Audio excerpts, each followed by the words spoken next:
നിൽക്കുന്നത് എൻ്റെ സ്വന്തം നാട്ടിൽ തൊടുപുഴയിലാണ്. ഇപ്പരയായി രാവിലെ. ഇപ്പം നമ്മൾ പോവാൻ പോകുന്നത് ഉറവപ്പാറ സുബ്രഹ്മണ്യ സ്വാമി ക്ഷേത്രത്തിലേക്കാണ്.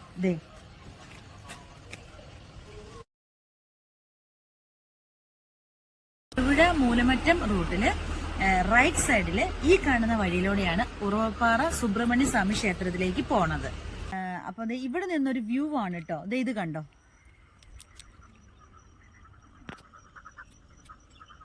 നമ്മള് ക്ഷേത്രത്തിലേക്ക് പോകാം.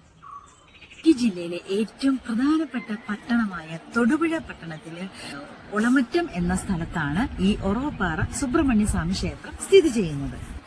ഈ കുന്നിന്റെ മുകളിൽ അതിവിശാലമായ പാറപ്പുറത്താണ് അപ്പൊ ശ്രീ സുബ്രഹ്മണ്യ സ്വാമി ക്ഷേത്രം.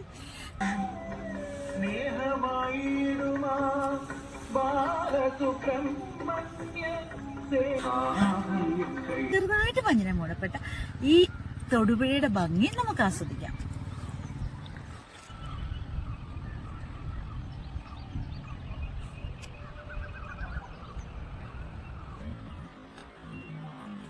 ഈ സ്റ്റെപ്പുകൾക്ക് ഒരു പ്രത്യേകതയുണ്ട്. ഇത് പാറയിൽ തന്നെ കൊത്തി ഉണ്ടാക്കിയ സ്റ്റെപ്പുകളാണ് കേട്ടോ. കുന്നിൻ മുകളിൽ 500 അടി ഉയരത്തിലാണ് ഈ സുബ്രഹ്മണ്യ സ്വാമി ക്ഷേത്രം സ്ഥിതി ചെയ്യുന്നത്. ഇവിടെ ഒരു ആമ്പൽക്കുളമുണ്ട് കേട്ടോ.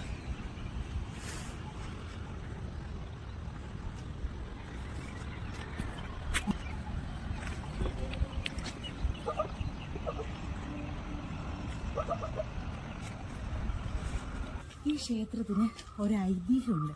എന്ത് രസമാണെന്നറിയാം. നോക്ക്,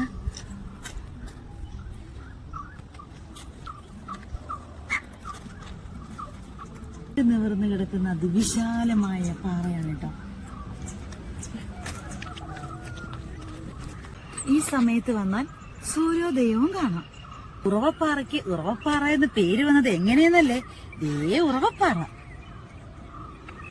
ഈ ഉറവ് കണ്ടോ? പാറയുടെ മുകളില് ഒരിക്കലും പറ്റാത്ത എപ്പോഴും വെള്ളം കാണുന്ന ഒരു കുളമുണ്ട്, ഒരു ചെറിയ കുളമുണ്ട്. അതാണ് ഇത്. ഭീമസേനന്റെ കാൽപാദം കൊണ്ട് കുഴിച്ചെടുത്ത കുളമാണ് ഈ കുളം എന്നാണ് ഐതിഹ്യം. അപ്പൊ പഞ്ചപാണ്ഡവന്മാരുടെ അടുപ്പ് നമുക്ക് കാണണ്ടേ? ഇത് പഞ്ചപാണ്ഡവന്മാര് വനവാസകാലത്ത് ഇവിടെ വരികയും ഇങ്ങനെ 5 കല്ലുകൊണ്ട് അടുപ്പ് കൂട്ടുകയും ഭക്ഷണം പാകം ചെയ്ത് കഴിക്കുകയും ചെയ്തു എന്നൊരു ഐതിഹ്യം കൂടെ ഈ പാറക്കല്ലുകൾക്ക് ഉണ്ട് കേട്ടോ. ഈ സുബ്രഹ്മണ്യ സ്വാമി ക്ഷേത്രത്തിലെ പൂജ രാവിലെ മാത്രമേ ഉള്ളൂ. അത്യാവശ്യം വാഹനങ്ങളൊക്കെ പാർക്ക് ചെയ്യാൻ പറ്റൂ കേട്ടോ.